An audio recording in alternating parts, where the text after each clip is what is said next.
Hey everybody, this is Giancarlo Alino reporting for Sportskeeda MMA, and I'm happy to be joined by my guest today who recently celebrated an honor of going into the Canada Sports Hall of Fame. He is a UFC legend. He is a former two-division champion, UFC Hall of Famer. He's the great George Rush St-Pierre. How you doing, George? Doing fantastic. Thank you. And George, you went in today, the Order of Sport, Canada Sports Hall of Fame. Can you just describe how this all came about and your reaction to going into the Sports Hall of Fame today? Yeah, I mean, for me, it's an honor to be here. It's also the chance for me to be able to thank everybody that helped me through my journey, and it's great. I feel honored and privileged. And it's well deserved there because your career for the beginning of it, the UFC obviously had that negative stigma a little bit attached to it, and through your professionalism, the way you conducted yourself, your career, maybe changed how it was viewed even in Canada, because we saw what happened with Ontario legalizing the sport and you being a part of that card. Can you talk to us a little bit of just what it was like when you entered the sport back in 2002, and what were some of the changes you noticed as there was more education on it? Yeah, I had a few goals that I wanted to achieve. I wanted to be champion, but I also wanted to change the image of the sport because there was a stereotype attached to fighters. So I did my best to showcase a good role model example and to change the image of the sport. I also wanted to help the sport to be cleaner in terms of drug testing. So I did my best on that. I was a big advocate against performance enhancing drug and sorry, I wanted to retire on top. To retire healthy and on top. And I'm glad I was able to do that. And you won two championships in your career, welterweight and middleweight. And when you were the welterweight champion, we just, even as fans at the time, you see that grind of the next challenger up, and it does take a toll on the athlete. So, what was it like being champion at the time, and how stressful was it being that champion? It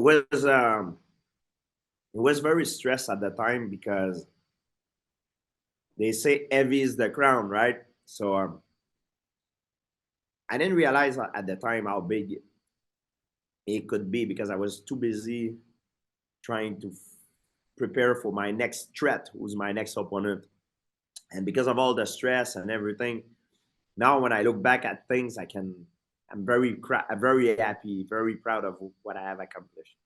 And also, we see it nowadays too, like Israel Adesanya, former middleweight champion, recently came on and said he's going to be taking a hiatus from the sport. What were your thoughts on just seeing what Israel Adesanya talking about all the championship fights taking a toll, and what is your advice to him because he's in a similar situation as you? Yeah, take your time, and rest. Let this bubble inside of you to grow until you feel very hungry. And when you're hungry again, come back and let it out. That's how you do it. And what was it like for you? Like, when did you notice that you started feeling that bubble again of wanting to get back into competition? Did it take longer than you maybe thought it was at the time? It took me a little bit more than 4 years. So I came back after to fight Michael Bisping at the Madison Square Garden, and yeah, that's how you should be doing it. If you fight, after many fight, you stay champion. It takes a toll on you. It's a lot of stress. It's like it can affect your mental, but it's important to stay hungry, stay motivated, and you need to be happy. If you're not happy anymore in what you do, you shouldn't not doing it because it will have an effect on your performance and on your health. And also, you mentioned there that fight against Michael Bisping. It was 4 years after you took your time, took your hiatus from the sport. You come back looking better than ever, submitting Michael Bisping. What do you remember about that whole night? Like just the lead up into it. Did you feel the same? I don't say anxiety, but did you feel like those nerves of getting back in there? And was it different than when you were a welterweight champion? No, no, I was extremely nervous, but I don't want to. That's what I want. I know that fear. That's what keeps me sharp. Helps me have a better reaction. I'm not gonna. I'm not gonna perform. That fear is important to have. Now And this summer, you made headlines there. You announced you're coming back into competition. You're going to be grappling. Do you still have that nerves setting in, or is it different now because it's just grappling and you don't have to worry about a head kick or a Superman punch coming your way? It's not the same thing. It was grappling, but it's not gonna happen. Unfortunately, is due to our shoulder injuries. I have a sore shoulder injuries, and now I have to wait to see if I will have to undergo a surgery because of my injuries. Is this something that you're still gonna pursue, like a grappling, once you're like back in training, or is it Yeah, I kind have of to put on hold? check after how it comes back. It should be a minor things, but December is too soon to do it. So I don't know the time frame it will take. It depends if I need a surgery or not. Both all the best there, and even the welterweight division right now, the division you ruled for so many years. Right now, Leon Edwards and Colby Covington are going to end off the year. Big welterweight clash. What are your thoughts on that matchup? And are you looking at maybe an upset because Colby Covington? A lot of people are going with Leon Edwards in this.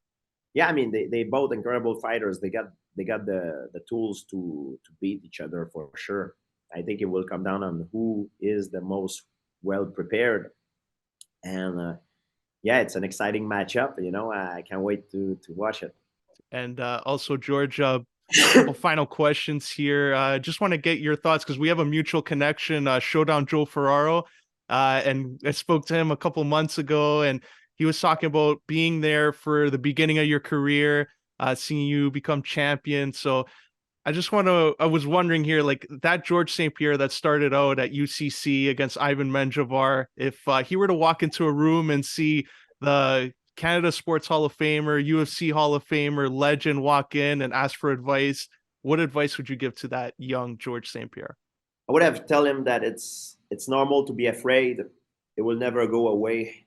The only thing that will change is that you will learn how to deal with it and accept it, and you will be better at making it an ally and use it to increase your performance. That's great advice. And George, before we wrap up here, how can we follow you on social media and stay up to date with everything you're doing?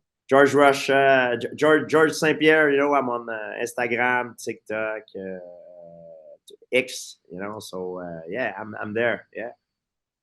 Highly recommend that follow. And George, really appreciate you sharing your time here on this day where you got this prestigious honor and speaking to us here at Sportskeeda MMA. And I wish you all the best and hope to see you back there grappling in the future. Thanks so much.